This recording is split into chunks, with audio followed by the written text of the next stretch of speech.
What is going on, guys? So I'm going to reminisce in the Carson Wentz stuff that's going on. The stuff, that we've been talking about. Every time I talk about Carson Wentz, my blood boils to a million, okay? When I have a heart attack. I mean, this is what happens to me because this guy cannot stand him. I cannot stand this guy. I mean, I thought I used to love this guy.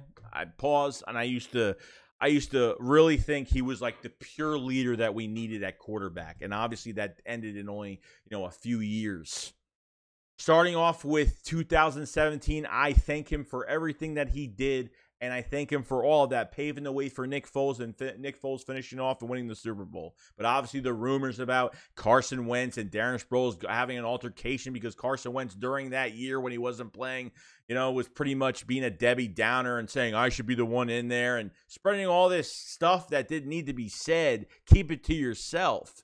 This was a guy that was so salty, okay, so selfish. Not only he gets the LCL, ACL injury that lingered into 2018 season, okay, but then still played while being still injured, and then ended up getting a spinal injury as well on top of it, which then Nick Foles took over again, and we were pretty much one catch away from getting to the NFC Championship game against the Rams, and probably another Super Bowl because the Patriots offense was played really bad, okay, going into that Super Bowl. Okay, one of the probably the most boring Super Bowls I ever watched.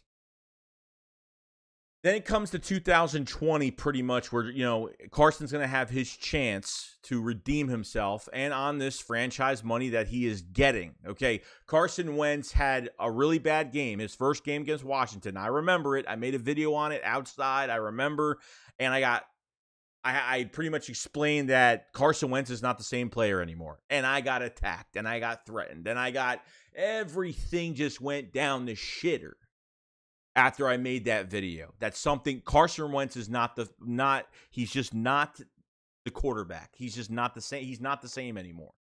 Okay? And people didn't like that. I totally understand because a lot of people like him. But after that Green Bay game when he was benched, it just didn't really, for a quarterback to get benched and then already think about a trade, him and Aaron Rodgers meet in the middle of the field because the Aaron Rodgers crap was going on too. Carson Wentz wanted out. At his press conference with the Colts, he literally didn't want Philly media. He didn't want any questions asked from the Philadelphia Eagles. He didn't want Colts reporters asking questions about the Philadelphia Eagles. I mean, this is how weak-minded this guy is, okay? That 2020 season, okay, I think the Eagles didn't do the right thing by him because I'm on his side for just a little tiny bit of it because I think what they did was they had him gain weight. That he became more of an RPO quarterback because they wanted to turn him into a Nick Foles, 2.0 pretty much. They had him gain weight. They put him in an RPO system. Could not go outside the pocket. Now, the strength of Carson Wentz is out of the pocket with that gunslinger mentality, and that's what he is, okay? And literally, it was a failed season, and that's what happened. And as soon as they drafted Jalen Hurts, that was pretty much it. His mindset was already gone. This guy is so weak. This guy is such a nobody to me at this point, besides helping us win a Super Bowl, which I can't overtake him helping us win a Super Bowl from how he acted the rest of his career here, okay?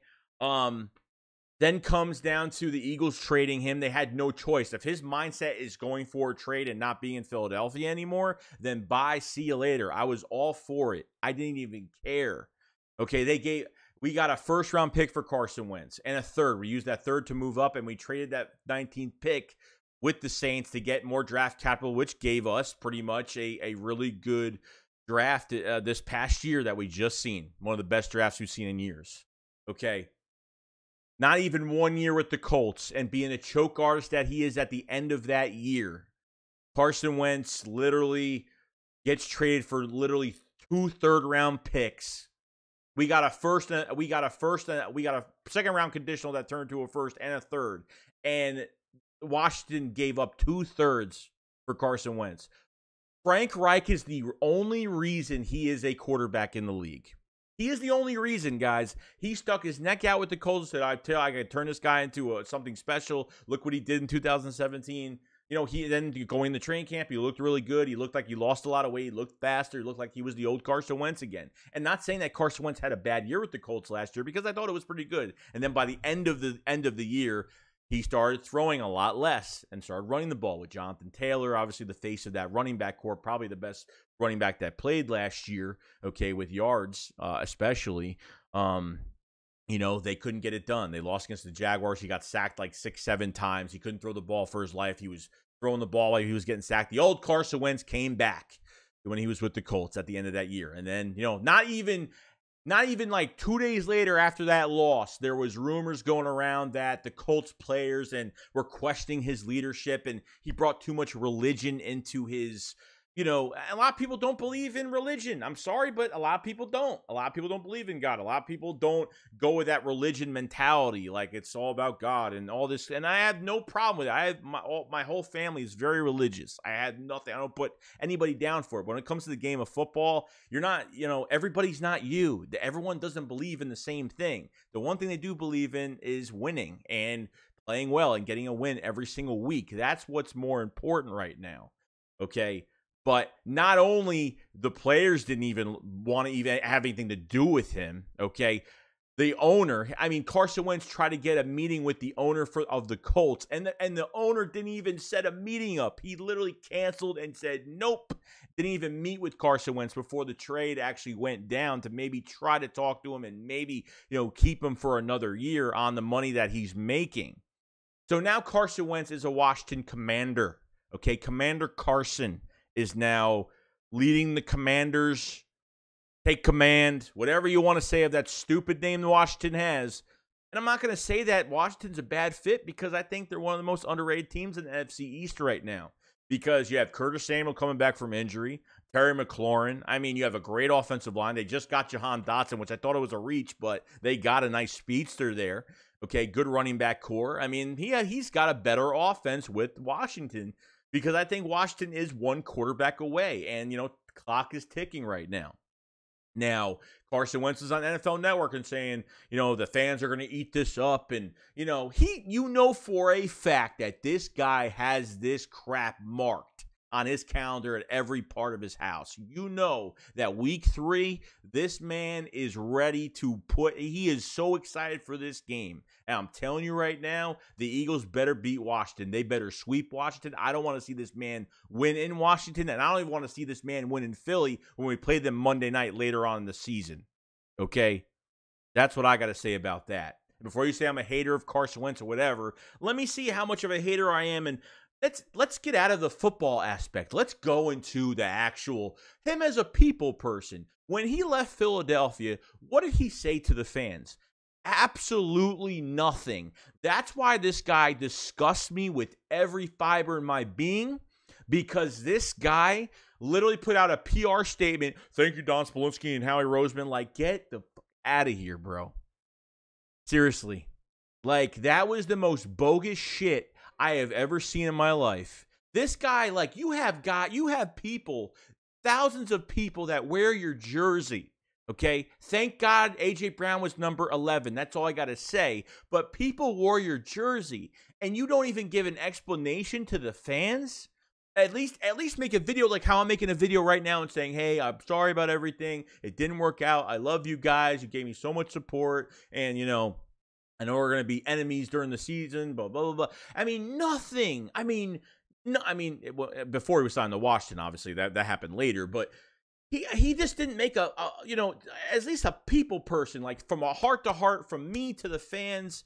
I want to thank you guys. You know what I mean? Like, didn't even freaking do that. He didn't even do that. Like, that's what disgusts me. It's not just about how he played as a quarterback and how worse he got. And yeah, maybe some of it is the Eagles' fault. But when it comes down to it, how he left, no respect for the Eagle fans at all. No respect at all whatsoever. Why? Because we were, you were shown it on the field with every time, like, he was always looking in Jalen Hurts' direction. He was always, you saw those pictures of him looking at Jalen Hurts over his shoulder. Jalen Hurts was a shadow waiting to pounce. He was literally like a lion waiting to jump on the hyena for that meat. Literally. He was just, Jalen Hurts was in the shadow and he just couldn't deal with it. And it sucks. I get it. Like, there's other quarterbacks that deal with, they're drafting other quarterbacks. Malik Willis goes to Tennessee. Ryan Tannehill, like, it's just, it just happens. You know what I mean? Like, Jordan Love goes to Green Bay. You don't see Aaron Rodgers has his own issues on a whole nother subject, but these guys are still going to try to play on a high level. They're not just going to ask for a freaking trade.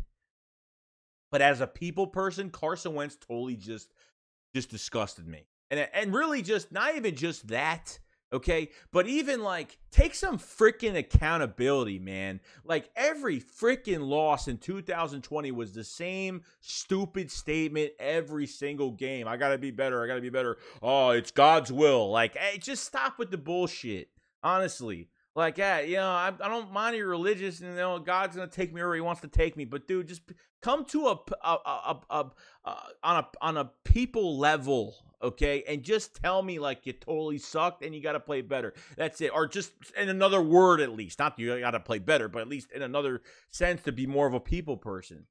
So at the end of the day, guys, when the Eagles go to Washington week 3, stay healthy, Carson Wentz. I want you to stay healthy. Make sure you're 100%. I don't want you walking on one leg. I don't want you hurt. I don't want you bruised. I want you perfectly 100% for the Eagles and Nakobe Dean and Hassan Reddick. And by the fourth quarter, you will have no legs. You will not be able to walk back to the locker room because the Eagles are going to be ready. The Eagles know, and the front office knows, that you quit on this team. And for us fans, you quit on this team 100%. When you're getting paid franchise money, when you get paid franchise money, nothing should bother you. The outside noise shouldn't bother you. Who the Eagles draft shouldn't bother you. Because at the end of the day, Jalen Hurts was drafted in the second round to be the backup quarterback. Yeah, it was a stupid pick at the time, and all of us were probably really pissed off, and we said, oh, QB controversy. But I'm telling you right now, guys, this has been really interesting. I swear to God, Eagles got to beat him twice this year. They got to sweep Washington. They really do. I don't want to split. They have to beat him. Okay? I have a quarrel with Carson Wentz, and I appreciate everything he's done. And there's fans out there that are like, oh well, I guess he helped us win a Super Bowl. So what? So I'm supposed to just be like, oh, I'm fine with him. I got no issue with him as a person, probably the greatest guy outside of football, whatever. But it comes down to the fans wear your jersey, man, and you just totally took a shit on everybody when you left. You took a shit without actually taking people actually hearing it or listening to what you had to say. You had nothing to say towards the fans. That's what really pissed me off about the whole thing. I was like, he wants out. It is what it is. But when he was quiet that whole offseason and didn't say a freaking word to nobody or a message as a human being, because these NFL players think they're, untouched by, nothing could hurt them in life. And they think they could just, I don't know, walk around and act like they're hot shit, and they're not. You know what I mean? It's aggravating. And this video is already over 13 minutes. I knew this was going to be a long video. There's no way I was going to sum up all this. This is a huge rant, obviously. So that's Eagles have got to they have got to take his legs out for first drive. I'm not even kidding. I don't want to see this guy succeed. I really don't. If they beat us, it's going to be very embarrassing. It is. And he's got the team to do it. Unfortunately, he does. If I would say Washington sucks, it's an understatement because they don't suck at all. Okay, they're very good. They're a quarterback away from doing great things. Even I said, Carson Wentz is going to win them some games, but he's not going to take them over the hump. He's not going to win the Super Bowl. The only way they get into the playoffs is if the Dallas Cowboys, Giants, and Eagles literally suck the whole entire year. I mean, that's almost probably that's the only way Washington ever wins the division, when the rest of the division totally sucks. That's been the way it is. So that's all I got to say, man. Like I said, on a people level, that guy totally I lost respect for that guy. Hated that guy. Was disgusted by that guy as a person that was a mentor to people. And that guy is a piece of garbage, in my opinion. Piece of garbage, self-centered. I'll play when I'm hurt, but I will. I can't deal with it. I can't deal with it. This guy's he's not all about the team. He's all about himself. It's all about himself. Not all about the team. He's all about himself. He's there for his self-interest, and that's it. So if he's marking this on the calendar, well, get ready, Carson Wentz, because you're gonna get your ass kicked week 3. Guarantee it. I swear to God, I don't care who they have. I don't care the matchups. Carson Wentz, you get Carson Wentz frazzled. We know how to defend against Carson Wentz. We will. We know how he plays. There's a lot of tape on him. Okay? You better blitz the hell. Jonathan Gann better not respect that man and give him over 80% completion percentage. You better hit this guy every single play and make him nervous. Just make him nervous and get it done. That's about it on Carson Wentz. See you guys on the next one. Peace.